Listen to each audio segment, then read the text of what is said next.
Comment une œuvre dépasse-t-elle sa propre existence ? Nombreux sont les cinéastes, écrivains, game designers et même dessinateurs à avoir tenté de bâtir un univers tangible avec son histoire, ses règles et surtout sa mythologie. À en suivre sa définition, la mythologie est simplement un ensemble de mythes, des histoires imaginaires créées dans un but explicatif servant à éclaircir des phénomènes jusqu'alors inexpliqués. De ce postulat de départ, la mythologie est devenue ce qui construit la cohérence d'une fiction, la colle permettant aux actions visibles par le spectateur d'être en harmonie avec l'univers décrit. De Tolkien et sa Terre du Milieu à Dark Souls et son monde déchu, en passant par Star Wars, les contes Lovecraftiens ou même le manga One Piece, on ne compte plus les créations ayant atteint ce statut d'œuvre mythologique moderne. Pourtant, de toutes ces œuvres, l'une d'entre elles a depuis sa création passionné les amateurs de science-fiction, de par la richesse de son monde et l'aura presque mystique l'entourant. Adulée par certains, jugée trop complexe par d'autres, la saga Dune de Frank Herbert est l'un des piliers de la culture populaire du XXe siècle, si grand qu'en faire le tour en une vidéo en serait presque impossible. Afin d'appréhender une œuvre aussi dense, je me dois d'encadrer le contenu, et donc, cette vidéo ayant pour but d'introduire la saga, seuls les 3 premiers volets de son hexalogie seront mentionnés et aucun spoiler majeur ne sera partagé afin de préserver votre expérience personnelle, bien que le premier volume sera entièrement décrit de façon très succincte. Après cette brève mise en garde, entrons ensemble dans un univers de sable, de religion, de complot, de guerre et de vers géants.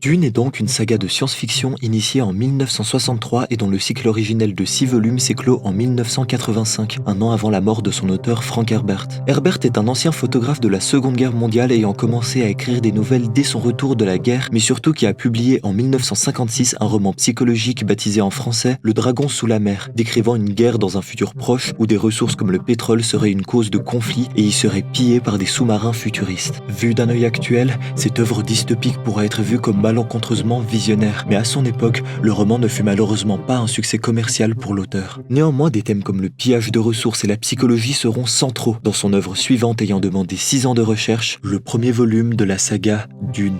Dune, de façon très résumée, nous raconte l'histoire de Paul, fils du duc Leto et héritier de la famille Atréide, dont l'empereur Shaddam IV, régnant sur l'univers, vient d'ordonner qu'elle occupe la planète Arrakis, une planète de sable surnommée Dune contenant la ressource la plus importante de l'univers, l'épice. Cependant, cette demande est motivée par un complot secret entre l'empereur et la famille des Harkonnen, une famille connue pour sa cruauté, qui les attaqueront et captureront le duc Leto. Paul et sa mère Jessica arrivent à fuir de justesse et sont alors recueillis par un peuple d'indigènes du désert, les Fremen. Les Harkonnen, pensant Paul et sa mère morts, prennent alors le pouvoir sur Dune. Pendant ce temps, Paul, au contact de l'épice, se découvrira un pouvoir de préscience et une conscience décuplée, lui permettant de ressentir l'avenir et de tout voir dans le présent, pendant que sa mère donne naissance à une fille, Alia, née en abomination, capable de tout percevoir malgré son jeune âge. Au fur et à mesure de son évolution, Paul se révèle être l'élu d'une ancienne prophétie et lance une guerre contre les Harkonnen accompagnés du peuple Fremen. Suite à un compromis avec l'empereur Shaddam IV, Paul devient le nouvel empereur et lance une nouvelle guerre afin de conquérir l'univers connu en son nom.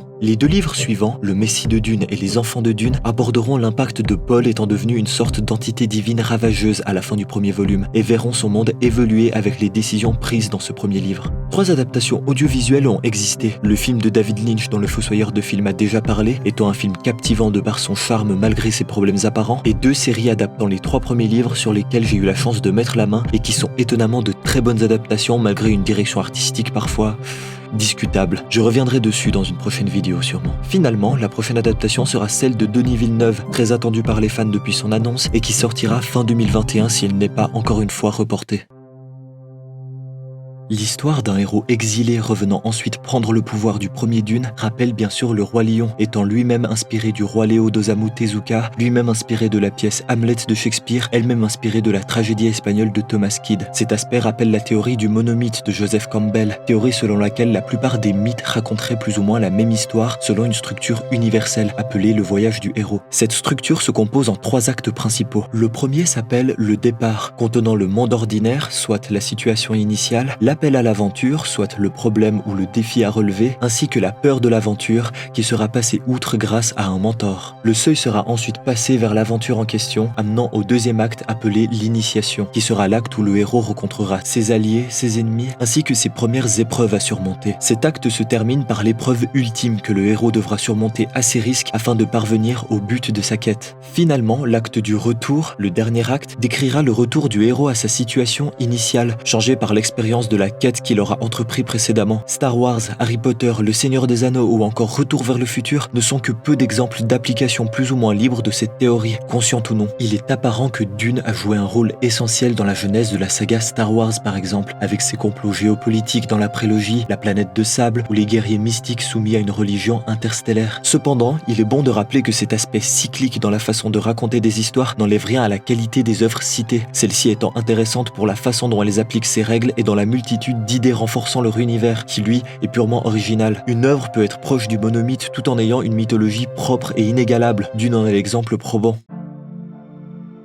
L'histoire du premier Dune vous paraît peut-être déjà vue, surtout en ayant consommé aujourd'hui le nombre d'œuvres qu'elle a inspirées. Pourtant, les tomes suivants, eux, sont déjà beaucoup moins prévisibles et abordent des thèmes peu utilisés avant et après eux. Le deuxième livre abordant les conséquences du pouvoir et le troisième abordant l'héritage d'un patrimoine trop lourd à porter n'ont plus rien à voir avec une simple quête initiatique. De plus, dans Dune, ces histoires sont accompagnées d'une quantité ahurissante de détails sur l'univers et son fonctionnement, lui insufflant une cohérence donnant presque le vertige à tout lecteur. Le moindre terme, lieu ou personnage est le résultat d'une histoire bien plus grande que ces simples pages. Des histoires qui s'entremêlent nous faisant percevoir l'immensité de l'œuvre en dehors même de ce qu'on nous y raconte. Comme exemple de ce vertige, comment ne pas citer sa chronologie, partageant ses racines avec la nôtre, de l'Empire romain jusqu'à notre époque, pour ensuite se bâtir sur 30 000 ans après notre ère, avec ses dates clés, ses évolutions et ses guerres. Je vous conseille d'ailleurs l'incroyable vidéo anglophone de Queen's Ideas à ce sujet, vidéaste spécialisé dans Dune ayant sorti une vidéo de 10 minutes résumant cette chronologie gigantesque qui vous fera partager ce frisson. Bien évidemment, on ne peut parler de Dune sans évoquer le mysticisme entourant l'œuvre constamment. Nombreuses sont les religions aux alentours de la planète des sables, avec leurs rites, coutumes et divinités. Le Kwisatz Haderach de la religion Bene Gesserit, les Shai Hulud des Fremen, la Bible catholique orange rappelant celle de notre monde, ainsi que plus d'une centaine d'autres groupes religieux sont cités dans l'univers de Dune. On notera aussi le personnage de Paul Atreides, qui sera considéré dans son univers comme un messie, ayant des pouvoirs dignes des plus grandes divinités, ainsi que les nombreux autres personnages qui démontreront de façon spirituelle des facultés extraordinaires pour le commun des mortels. Dans Dune, aucun personnage ne meurt vraiment et aucun personnage ne vit vraiment. Tous sont pris dans une gigantesque spirale que chacun traversera en fonction de sa religion avec ses propres codes moraux. Ce gigantisme se traduit aussi par la créature la plus connue de l'univers de Dune, les Vers des Sables. Ces créatures étant la source de l'épice et donc de toute l'histoire de la saga, ils impressionnent de par la menace qu'ils représentent pour les personnages, la peur qu'ils véhiculent, mais sont aussi la démonstration d'une défense naturelle face à la folie humaine. Mis bout à bout, ces éléments donnent la mythologie Dune, cette mythologie qui passionne les fans depuis plus de 60 ans et qui, je l'espère, vous donnera envie d'en découvrir plus sur cet univers hors du commun. Créer une mythologie est donc un aspect de cohérence lié à de nombreux facteurs. Chaque détail d'une œuvre apporte de l'épaisseur à sa diégèse, et si justifier le moindre de ces détails est une façon de la rendre cohérente, laisser libre cours à l'imagination de ses spectateurs peut tout autant y insuffler ce souffle mythique, les fans devenant eux-mêmes les écrivains des trous laissés par l'intrigue. D'ailleurs, si les mythologies d'œuvres récentes vous intéressent, je ne saurais que trop vous recommander la chaîne de Alt 236, dont les vidéos offrent une explication détaillée d'univers passionnants comme Dark Souls ou le jeu Magic the Gathering, créé par Wizard of the Coast, ayant en 1997 publié un jeu de cartes Dune, on y revient. À la manière de ces Vers des Sables, la saga Dune semble aussi gigantesque et austère qu'intrigante et passionnante. Pour vous y pencher, si les livres vous déplaisent, sachez qu'il existe des livres audio lus par Benjamin Jungers d'une très grande qualité. En attendant la prochaine adaptation de l'œuvre par Denis Villeneuve qui, vous l'imaginez, me hype énormément, j'espère vous avoir donné envie de découvrir Dune et son univers et je vous dis à très bientôt pour une prochaine vidéo pleine de fioles d'estus et de roulades. Merci d'avoir suivi celle-ci jusqu'au bout, à la prochaine, ciao.